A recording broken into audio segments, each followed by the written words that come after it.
Iya. Serem amat sih, jauh dong ya. Baik, kita lanjut ya, mengerjakan neraca lajur ya periode Mei 2020. Langsung saja kita akan neraca saldo. Ini semua didapat dari neraca saldo ya, tidak diubah-ubah, masukin aja dengan nomor akun, nama akun ini sama dengan jumlah 270.435.000. Kita masukkan ya, jumlahnya sama 270.435.000. Oke, clear neraca saldo. Sekarang kayak jurnal penyesuaian. Beban perlengkapan pada perlengkapan ya, sebesar 1.700.000 rupiah. Beban perlengkapan kita cari, tidak ada, berarti kita buat lagi. Dan perlengkapan ini pun disesuaikan ya, langsung disesuaikan, diurutkan berdasarkan nomor jurnal. Dan perlengkapan sebesar di debit 1.700.000 pada perlengkapan sebesar 1.700.000 rupiah di kredit. Lanjut tanggal 31 ya. Beban penyusutan mesin jahit pada akumulasi penyusutan mesin jahit sebesar 166.667 rupiah. Beban penyusutan mesin jahit cari, tidak ada ya. Beban penyusutan mesin jahit. Oke. Dengan nomor akun 514 di debit ya, sebesar 166.667 rupiah pada akumulasi penyusutan mesin jahit ya, sebesar 166.667 rupiah di kredit.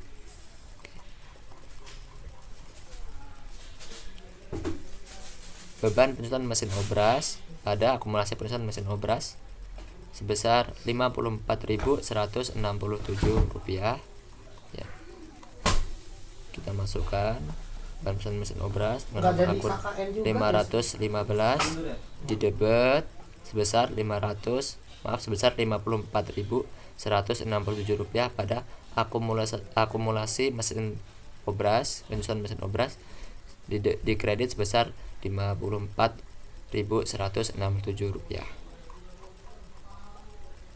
Lanjut, beban sewa pada sewa dibayar di muka sebesar 1.750.000 rupiah ya. Beban sewa dibayar pada sewa dibayar di muka. Beban sewa kita cek, beban sewa tidak ada. Beban sewa berarti di sini. Beban sewa dengan nomor akun 516 di debit sebesar 1.750.000 rupiah pada sewa dibayar di muka sebesar 1.750.000 rupiah di kredit. 1.750.000 rupiah di kredit. Pendapatan sewa pada sewa diterima di muka sebesar 69 juta ribu rupiah. Pendapatan sewa pada sewa diterima di muka. Pendapatan, cek pendapatan sewa ada ya. Kita masukkan di kredit ya. Di jurnal penyesuaian. Di debit sebesar 69 juta ribu rupiah. Kemudian pada sewa diterima di muka. Sewa diterima di muka ada tidak? Tidak ada, maka di bawahnya sewa diterima di muka ya, di kredit sebesar 69 juta ribu rupiah. Oke, lanjut. Beban piutang tak tertagih ya, pada penyelesaian piutang tak tertagih sebesar 13.800 rupiah. Maka di sini di ayat penyesuaian beban piutang tak tertagih di debit sebesar 13.800 rupiah pada penyisihan piutang tak tertagih sebesar 13.800 rupiah di kredit. kemudian dijumlahkan hasilnya dan hasilnya balance ya, sebesar jumlahnya 72.684.634 rupiah. Lanjut ke neraca saldo setelah penyesuaian. SD ya. Kita akumulasikan 180.735.000 rupiah.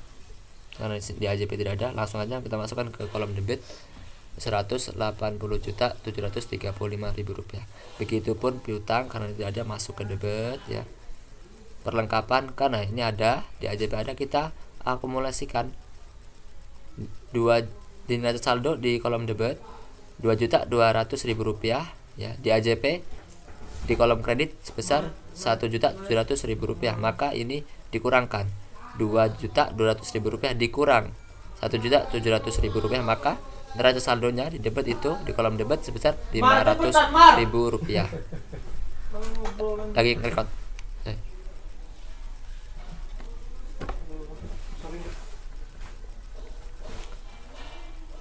Lanjut, sewa diterima di muka, dibayar di muka ya. Ini di neraca saldo dan AJP ada nominalnya ya, ada jumlahnya ini. Maka ini diakumulasikan di debit, di neraca saldo di debit itu sebesar 61.250.000 rupiah dikurang, ini karena kredit makanya dikurang sebesar 1.750.000 rupiah, maka hasilnya di neraca saldo setelah penyesuaian ini sebesar 59.500.000 rupiah ya, di kolom debit. Begitupun seterusnya, jika ada di nominalnya, jumlahnya nominal akunnya di sini ada dan di neraca saldo ini ada, atau kemudian di AJP ini ada, maka ini diakumulasikan, maka jumlahnya pun di sini hasilnya. Kita ambil satu contoh lagi, akumulasi penyusutan mesin jahit ya. Di neraca saldo ada ya. Di neraca saldo ada sebesar di kolom kredit sebesar 166.667 rupiah. Di AJP pun ada di sebelah kredit ya, di kolom kredit sebesar 166.667 rupiah. Maka ini karena sama di kredit, maka dijumlahkan saja. Kemudian di ini hasilnya diletakkan di kolom neraca saldo setelah penyesuaian di kolom kredit sebesar 333.334.000 rupiah. Oke, itu pun seterusnya.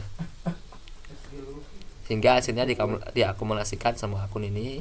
Kalau kabut Ya. kayak gitu nggak? Lu suka ngeliatin nggak Maka sih? neraca saldonya itu setelah penyesuaian jumlahnya 270.669.634 rupiah.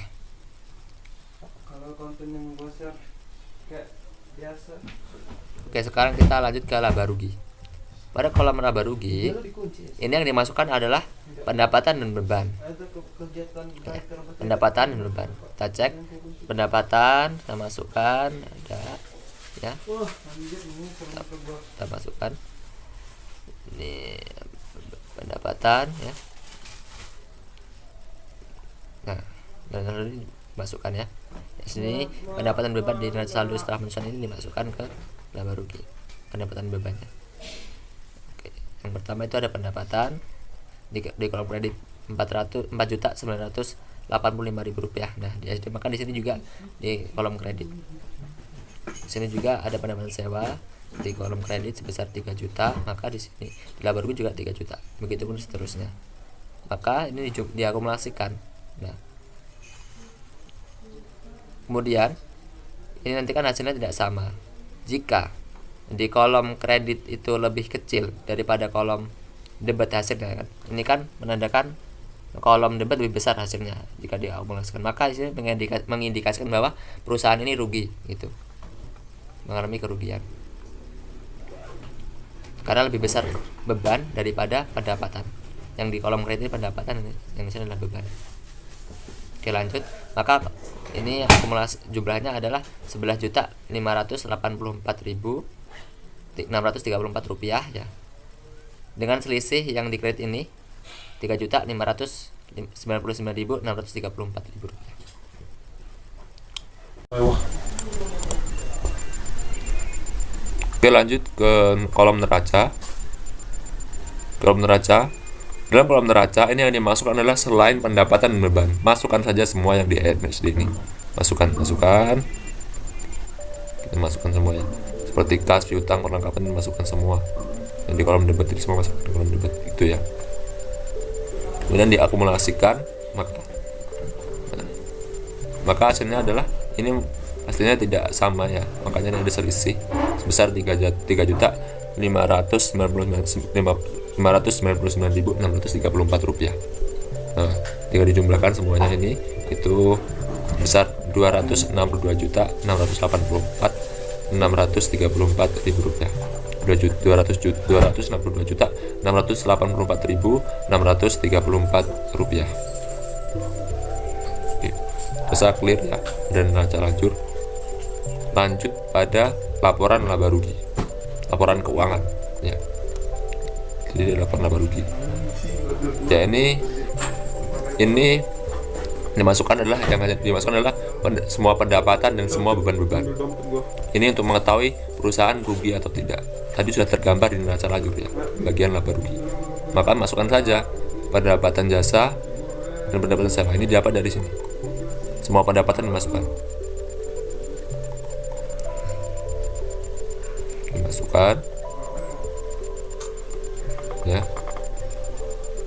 4.985.000 ditambah 3 juta, maka hasilnya 798.985.000 ya.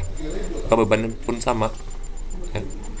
Beban pun sama, jadi diambil semua, jika dijumlahkan semua ini maka hasilnya 11.584.624 rupiah. Maka ini dicari selisihnya ya. 7 juta ya, 7 juta ini kurang ya, ini pengurangan ya, ini pengurangan. 7.985.000 rupiah dikurang 11.584.634, maka hasilnya begini, 3.599.634 rupiah ya. Maka perusahaan ini mengalami kerugian sebesar 3.599.634 rupiah. Oke, saya rasa cukup. Kita lanjut pada laporan perubahan modal. Nah, laporan perubahan modal ini apa aja yang dimasukkan?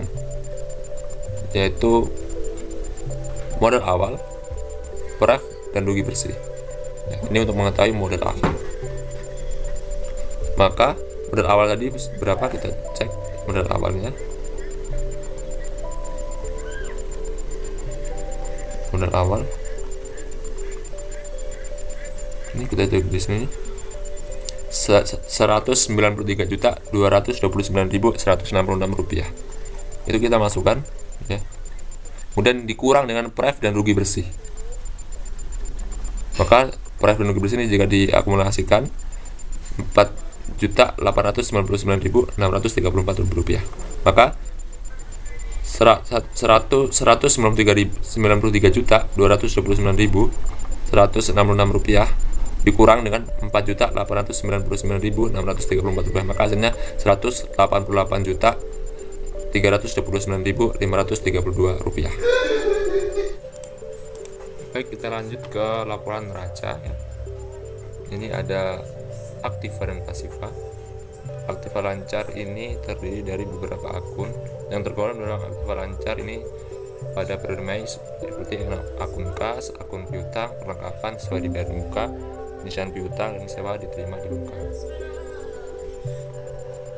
Ini kita dapat dari ya ini maaf. Nah, aktiva tetap mesin jahit, mesin obras ya, tergolong mesin obras, akumulasi penyusunan mesin jahit, akumulasi mesin obras, penyusunan mesin obras ya. Ini didapat dari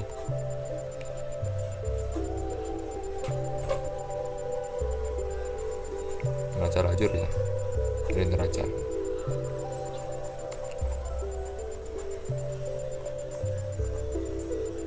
ini semua diakumulasikan ya, hasilnya adalah 310.898.800 rupiah.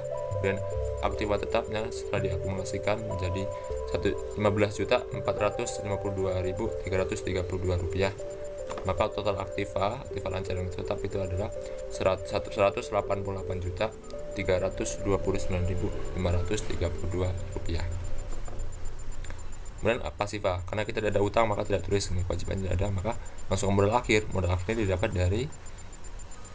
dari laporan perubahan modal ya, besar 188.329.532 rupiah. Oke. Lanjut pada jurnal penutup. Jurnal penutup ini adalah kita memasukkan akun-akun yang bersifat temporer ya. Maka di sini ada pendapatan ya, pendapatan dan pendapatan sewa, kemudian ada bahan beban, kemudian ada prive, dan ada ikhtisar laba rugi.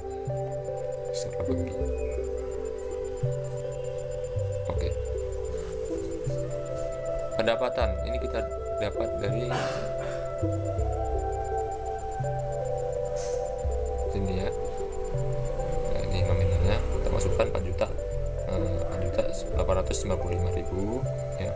Dan pendapatan sewa 3 juta ya. 3 juta masukkan. Jadi pendapatan pada ikhtisar laba rugi sebesar 4.855.000 dan pendapatan sewa pada ikhtisar laba rugi sebesar 3 juta. Lanjut pada beban. Semua beban kita masukkan. Hasilnya ini sama nanti, berarti ikhtisar laba rugi pada beban sebesar 11.584.000 rupiah. 11.584.000 rupiah. Ini prive kita dapat juga prive ya. Prive 1.300 ya. Modal pada prive adalah 1.300. Kemudian ikhtisar laba rugi pada modal, nah ini didapat dari ikhtisar laba rugi. Nah, di sini kita masukkan ya, 3.549.634 ya. Oke, lanjut pada neraca saldo setelah penutup. Nah, ini akun-akun permanen ya. Kita masukkan semua yang tidak ada di neraca, tidak ada di jurnal penutup ya, atau neraca saldo penutup. Kita masukkan kas ya.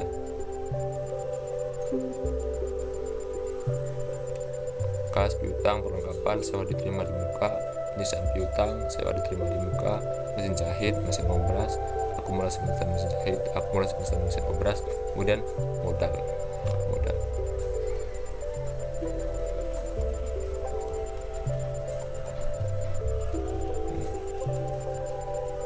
Ya, modal dapat dari sini.